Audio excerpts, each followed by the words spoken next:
ہم نے اپنی اولاد کی تربیت کو اپنا ذمہ ہی نہیں سمجھا،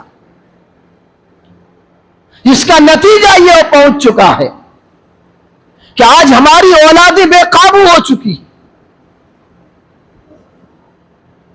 اولاد ہو کر کے ماں باپ کا کہنا ماننے کے لیے تیار نہیں، باپ ایک کنارے پر کھڑا ہے تو بیٹا اس کے مقابلے میں دوسرے کنارے پر کھڑا، ضد اور حد درمی میں اور اپنی خواہشات کی تکمیل میں باپ کی عزت اور باپ کی پگڑی کو اچھالنے کے لیے تیار ہے۔ وجہ اس کی یہ ہے، قصور اس بچے کا نہیں ہے، قصور ہمارا اور آپ کا ہے کہ ہم نے اپنے اولاد کی تربیت وہ نہیں کی جس طریقے سے ابراہیم نے اپنے بچے کی تربیت کی تھی۔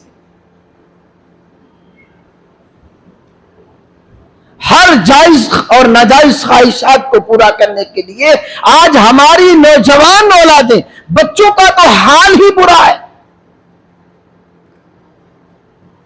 ہم نے تربیت کا دھیان نہیں دیا، اس لیے آج ہمارے بچے بگڑتے جا رہے ہیں۔ ماں باپ سے بات کی جاتی ہے تو ماں باپ کہتے ہیں کہ صاحب ہماری مانتے ہی نہیں۔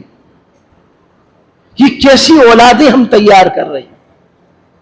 کیا ہم یہ کہہ کر کے کہ ہماری اولادیں ہماری نہیں مانتی، کیا اپنی ذمہ داری سے سبکدوش ہو جائیں گے؟ کیا آنے والی نسلوں کی بنیاد ہم کس راستے پر ڈالنے کے لیے جا رہے ہیں؟ حالات کیسے بنے ہوئے ہیں؟ اچھوں کے قدم ڈگمگا رہے ہیں۔ وہ اولادیں جو دین سے کوسوں دور زندگیاں گزر رہی ہیں، دینی تعلیم کا کوئی نام و نشان نہیں، وہ اولادیں بڑی ہو کر کے ہم ان سے امیدیں لگا سکتے ہیں کہ یہ بڑی ہو کر کے ہمارے بڑھاپے کی لاٹھی اور سہارا بنیں گی؟ کیا ہم یہ امید لگا سکتے ہیں کہ یہ اولادیں بڑی ہو کر کے اپنی اولادوں کو کلمہ طیبہ کی تعلیم دیں گی؟ کیا ان اولادوں سے ہمیں اور آپ کو یہ امید ہے کہ ہمارے مرنے کے بعد ہماری فاتحہ خوانی کرنے کے لیے ہماری قبر پر آئیں گے؟ سوچنے اور غور کرنے کی بات ہے۔ اولادوں کی تربیت کا فقدان کا عالم یہ ہے کہ پورا مسلم معاشرہ بے حیائی کے ایک ڈھیر میں جا گھسا ہے۔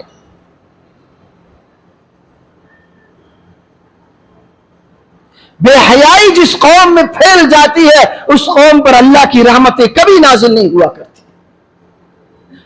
جو قوم ظلم پر اتر جاتی ہے اور ظالم بن جاتی ہے اور جس قوم میں بے حیائی عام ہو جاتی ہے وہ قوم کبھی عروج اور ترقی کی راستے پر کبھی گامزن نہیں ہو سکتی۔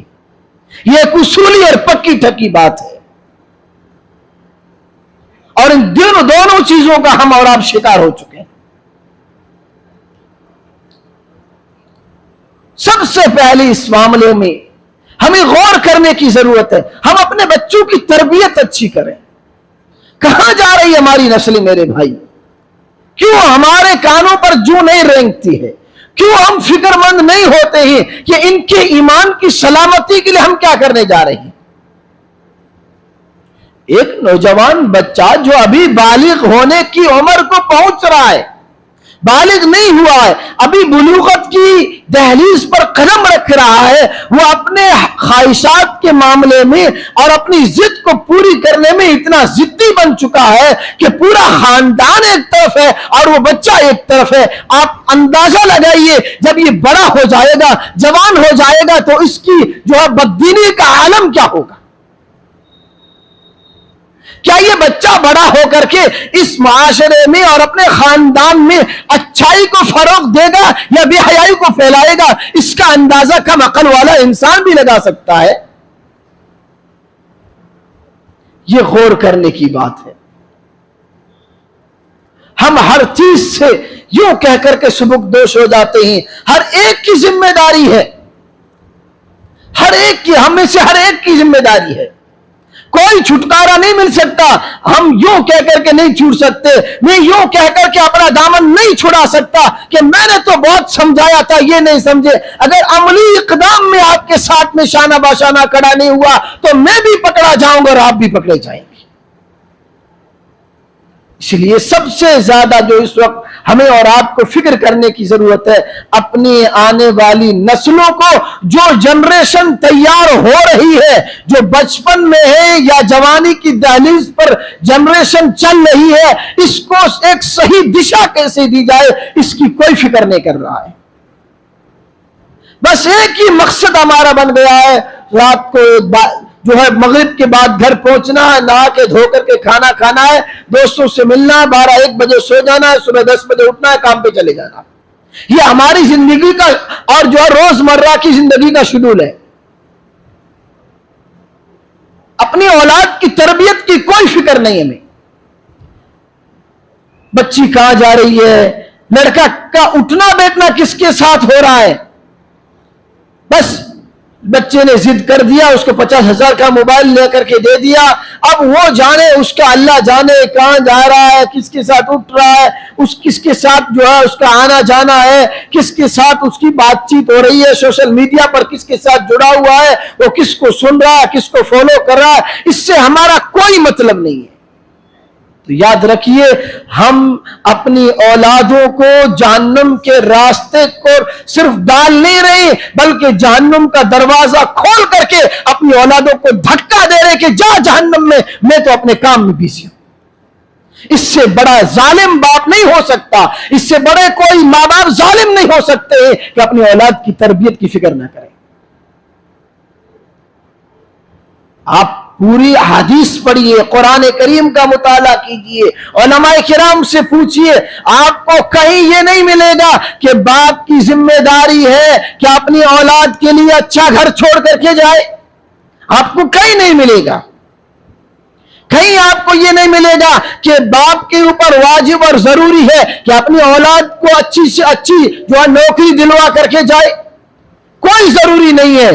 ہاں، یہ نبی کریم صلی اللہ علیہ وسلم نے فرمایا ہے کہ ایک ماں باپ کا تحفہ جو اپنی اولاد کو ماں باپ دیتے ہیں، بہترین تربیت اور بہترین تعلیم سے بہترین کوئی تحفہ نہیں ہو سکتا ہے جو ایک ماں باپ اپنی اولاد کو دیتے ہیں، جو ہم اور آپ اپنے اولاد کو دینے کے لیے تیار نہیں ہیں۔ ہم نے سوچا ہی نہیں اس کے بارے میں۔ میرے بھائی، غور کرنے کی ضرورت ہے، حالات کس قدر مشکل سے مشکل تر بنتے جا رہی ہیں، ہر طرف سے ایمان کو لوٹنے کی مشینیں لگی ہوئی ہیں، ہمارے ایمان کا جنازہ نکالنے کی پوری کوششیں کی جا رہی ہے، اور ہم ان حالات میں بھی آگ کے کنارے پر کھڑے ہو کر کے بھی اپنی اولاد کو اور اپنے آپ کو نہیں بچا رہے ہیں، تو ہم سے بڑا ظالم دنیا میں کوئی نہیں ہو سکتا ہے۔ پھر یہ امید لگانا چھوڑ دو کہ یہ اولادیں بڑی ہو کر کے دین کا کام کریں گی، یہ اولادیں بڑی ہو کر کے دین کی خدمت گزار بنے گی، ہرگز نہیں ہو سکتا ہے۔ یا ایھا الذین آمنوا قوا انفسکم واہلیکم نارا، قرآن کہہ رہا ایمان والو اپنے آپ کو اور اپنی اولاد کو جہنم کی آگ سے بچاؤ، خود کو بھی جہنم کی آگ سے بچاؤ، اپنی اولاد کو بھی جہنم کی آگ سے بچاؤ۔ اور ہم ہیں کہ اپنی اولاد کو جہنم کی آگ میں دھکیلے جا رہے ہیں، تو اپنی اولادوں کی تربیت کی فکر کریں۔ اس معاملے میں جتنا مسلم معاشرہ پیچھے جا رہا ہے، اتنا شاید دوسرا کوئی معاشرہ نہیں ہوگا۔ غور کرنے کی ضرورت ہے میرے بھائی، یہ باتیں صرف کہنے سننے کی نہیں ہوتی ہیں۔ آپ آ گئے، سن لی، میں نے 2-4 منٹ جوش میں سنا دی، یہ عملی اقدام جب تک نہیں کریں گے، صرف تقریروں سے انقلاب اور جو ہے معاشرے میں تبدیلی کبھی نہیں آ سکتی ہے۔ جب تک کہ ہم میدانی عمل میں اتر کر کے عملی اقدام نہیں کریں گے، تب تک ہماری ان تقریروں سے اور آپ کے یہاں بیٹھ کر سننے سے، سر ہلانے سے، ماشاءاللہ سبحان اللہ کہنے سے مسائل حل نہیں ہوں گے۔ اس لیے سنجیدگی سے ان پر غور کرنے کی ضرورت ہے۔